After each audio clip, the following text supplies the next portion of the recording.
Good morning and welcome back. We're on day 203 of our 365 days of Bible study, and we are looking at apocalypses. We are now moving into the New Testament's version of the apocalypse, and we're going to look at the little apocalypse that we find in St. Mark's Gospel, which is repeated in some respects in Matthew and Luke. This is Mark chapter 13, and I'm reading verses 14 to 27. And this is a part of Jesus' answer to his disciples' question about the coming destruction of Jerusalem. He is saying, "And you will see the awful horror standing in the place where he has no right to be." Mark's comment: readers should note that they must take care to understand what this means. At that time, people living in Judea should head for the hills. If they are on the roof at home, they should not get held up by going indoors to fetch anything. If they are working in the fields, they should not waste time going indoors for a cloak.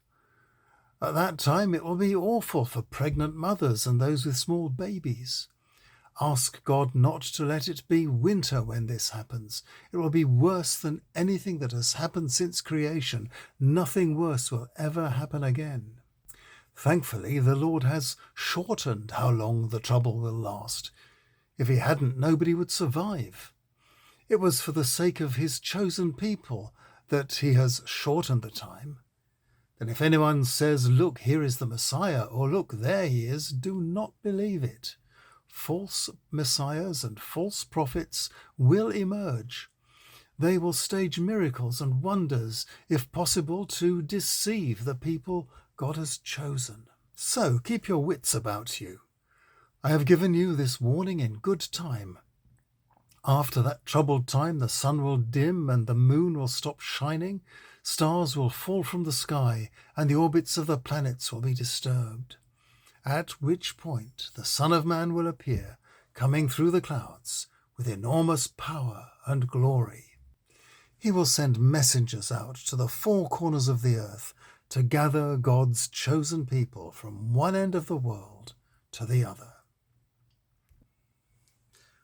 All of the 13th chapter of St. Mark's Gospel is a mini apocalypse. Mark, writing in Rome, would have heard about the destruction of the Jerusalem temple and the depopulation of Jerusalem in 70 AD, and may well have seen the Roman triumphal procession in the capital city of the empire that followed it. Did he make the assumption that Jesus knew in advance something destructive was likely to happen in the not-too-distant future? And did he then pad out Jesus' presumed foreknowledge with quotes from Daniel and witness statements from survivors, thus creating this apocalyptic chapter? Or did Jesus really say something like this? All four Gospels contain the opening words from Jesus, that the temple would soon be in ruins. So it is likely he really had a good idea that something disastrous was about to take place. The destruction of the temple and the depopulation of Jerusalem only form one part of this little apocalypse, however. The rest of it is about what Mark calls the Day of the Lord.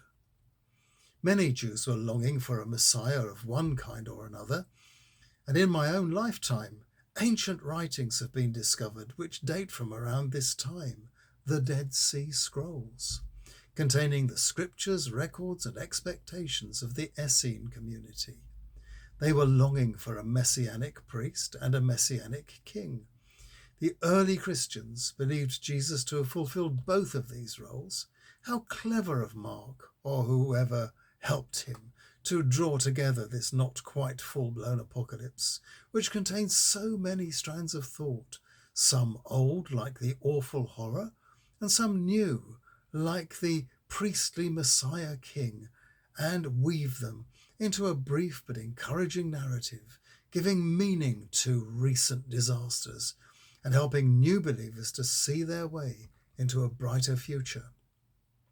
So, tomorrow, we take our first peek at the big apocalypse, the Book of Revelation, and we try out some ideas about how we might read it and understand it. I'll see you tomorrow.